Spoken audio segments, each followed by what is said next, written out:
Brazilian market, we broke the flash crash lows here, but we bounced above the flash crash lows, so it's technically above it. It's still behaving according to the model. This is looking down. It's not any kind of healthy looking index either. It's not bullish anyhow. It's looking down. It's still behaving according to this decreasing trend line here.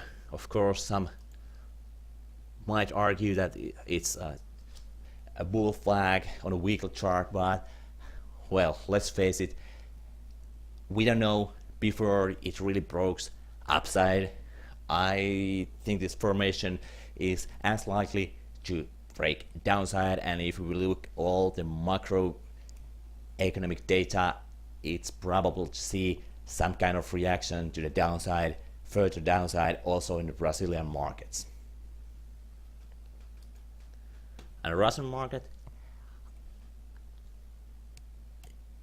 it tested for the week, rallied up and broke below, and it visited levels below the flash crash lows, closed above it. Of course, it's not any kind of bullish reaction. It's only reaction to extremely oversold markets. It's very natural to get violent bounces there, but it doesn't mean that the bull market is back in a short term.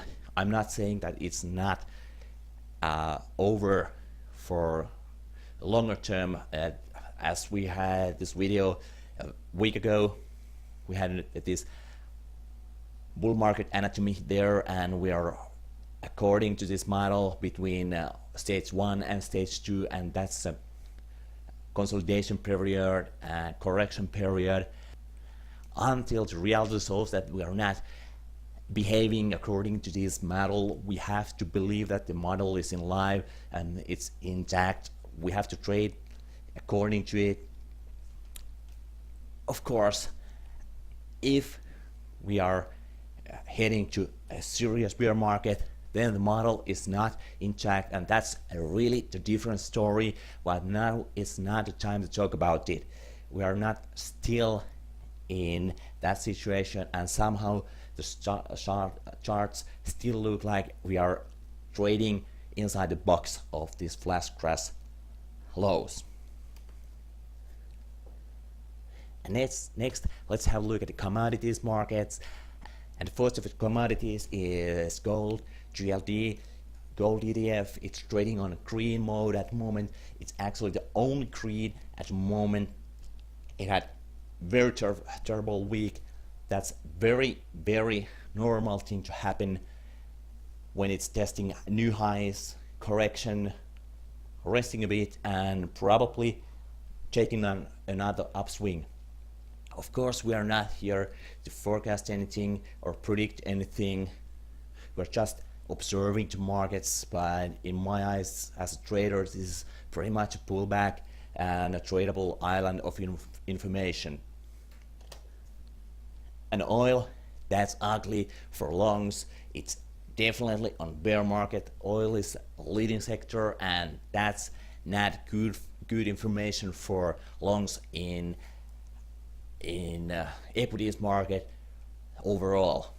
This is absolutely leading us down if the trend continues lower. This is also very oversold. I wouldn't be surprised to see a significant rally and tests of our support line or our 40-week moving average here, but it really doesn't matter that the bulls are immediately back here. And a silver, SLV, a pullback from highs on a yellow mode. This also is behaving like gold, but as you already know, the silver is a little sister of gold. It's more volatile, it's a thin market. The moves are always bigger and more violent than the gold market is. But basically, these are the two metals we are following at the moment. Those are the two metals you can hedge against the dark forces of the future. Well, and overall, the markets are looking bad for longs at the moment. We are very oversold in all markets. Those are basically on a bear market mode, and the volatility is huge at the moment. It's not a nice place to be long. This is not a very good idea to be on buy and hold positions. That's absolutely very difficult strategy to play in this kind of market environment we are in at the moment. This really needs some active management of your funds. Hopefully you are on a cash at the moment, or on a short side of those indices. Of course, we will see some very violent bounces. We will see reaction rallies, runs up to the 20-week moving averages, and if we continue lower from those levels, that's definitely a sign of being on a cash or on a short side. Watch those flash crash lows. It's very important level. If we can hold those levels on a closing basis on the weekly charts, we might still be in a bull market very well, but if we break those significantly, the game is definitely changed. The lights are off, and that's a whole new story. And we will be back next week on Market Watch and visit our website www.vagabondinvestors.com. Trade carefully, have your stops placed in, and remember, it's more important that how much you can keep when you are wrong than how much you make when you are right. That's the only lesson I want you to remember today. So it's more important how much you can keep when you are wrong than how much you can get when you are right. You get it? Very simple.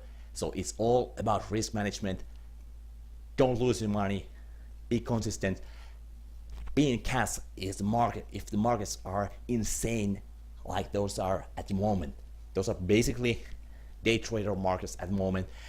It's not a healthy place to be a swing trader. Of course, most of our followers are swing traders, and you really know what I'm talking about. It. There are possibilities, there are places to play, but you keep it light. Don't be aggressive there.